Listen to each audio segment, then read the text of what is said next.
પોરબંદર મનપાની ચૂંટણીનો ધમધમાટ છે। 13 વોર્ડની 52 બેઠક પર અહીં જંગ જામશે। ગુજરાત ફર્સ્ટે વોર્ડ નંબર 2ના મતદારોનો મિજાજ જાણ્યો। ઉદ્યોગનગરમાં પ્રાથમિક સુવિધાઓનો અભાવ છે। ખાપટ, મીરાનગર, જીઆઈડીસી વિસ્તારમાં સુવિધાઓ નથી। ઉદ્યોગનગર ફાટકનો વિવાદ તો ફરી વકર્યો છે। ફાટક બંધ કરવાના બોર્ડ લાગતા જ સ્થાનિકોમાં રોષ ફાટ્યો।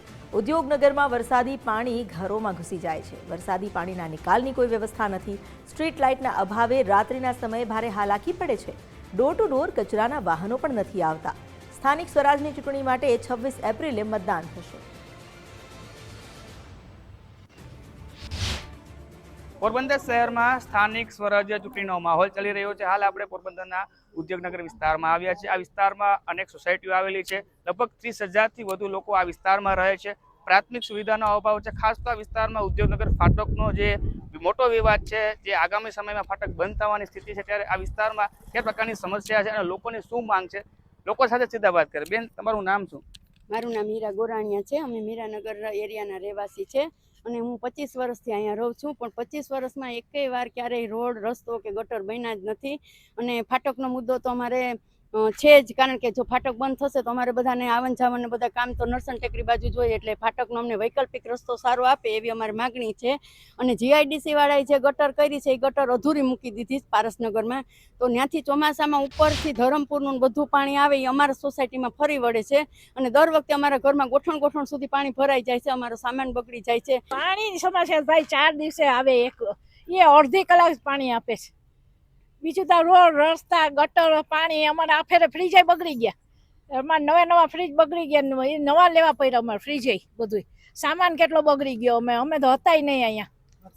વરસાદની હિસાબ પાણી બહુ જ અમારે ઘરમાં ભરાય, રોડ ઉપર છે મકાન અમારું ના ગટરનું પાણી, આ ગટર આખી ભરાઈ ગઈ, ગટર ન સાફ થતી, કોઈ આવતા બધું રોડમાં હાલી નથી શકતા, બધા કીચડ થઈ જાય। એક દિવસ વરસાદ આવ્યો ત્યાં તો કેવો કીચડ થઈ ગયો, માણસો હાલી નહોતા શકતા। એમાં મેઇન તો જે ફાટક છે, અમારા ફાટકનો જે મુદ્દો છે, આ જે ફાટક બંધ થઈ જશે તો એટલું લાંબુ ઓવરબ્રિજ ચડવા કોણ જશે? આ કંઈ ટૂંકું તો નથી, હાઇટમાં એટલું ઊંચું છે અને આમ જોઈએ તો એ લાંબુ પડી જાય છે। 4 કિલોમીટરનો ફેર પડે છે। તો મેઇન કે અમારે કાયમી માટે ફાટક ખુલ્લું જોઈએ છે, અને ખુલ્લું જો ફાટક ન રહેતું હોય, તમારા નિયમમાં આવતું હોય તો અમને યોગ્ય માર્ગ ત્યાંથી નજીકથી નીકળે જ છે, યોગ્ય માર્ગ અમને આપી દે અને પછી ફાટક બંધ કરી દે તો અમને કોઈને કાંઈ પ્રોબ્લેમ નથી। અને બીજું કે 25 વર્ષથી આ એરિયામાં ક્યાંય રોડ રસ્તા બન્યા નથી। 25 વર્ષ થયા, રોડ રસ્તા ક્યાંય પણ તમે જોવ તો વાહનવાળાને નીકળવું હોય તો તકલીફ બહુ થાય છે। અને જ્યાં અલગ અલગ એરિયામાં જે રસ્તા ખોડીને એ લોકો વયા ગયા છે, એમને એમ ખુલ્લા મૂકીને વયા ગયા છે। નથી અહીંયા સ્ટ્રીટ લાઇટ નથી અને વ્યવસ્થિત સાફ સફાઈ નથી થતી। તો હવે શું કરવું એમ? હવે ચૂંટણી નજીક આવે છે તો આનો અમને વ્યવસ્થિત રીતે કોઈ જવાબ આપે અને અમારો આ સમસ્યાનું નિરાકરણ લઈ આવે એવી અમે આશા રાખીએ છીએ। રોડ, રસ્તા, પાણી એ જ અમારી સમસ્યા છે। આ 25 વર્ષથી અમે અહીંયા રહીએ છીએ, પણ એકેય પણ સમસ્યાનું સમાધાન થયું નથી। ટેક્સ ભરો છો નિયમિત?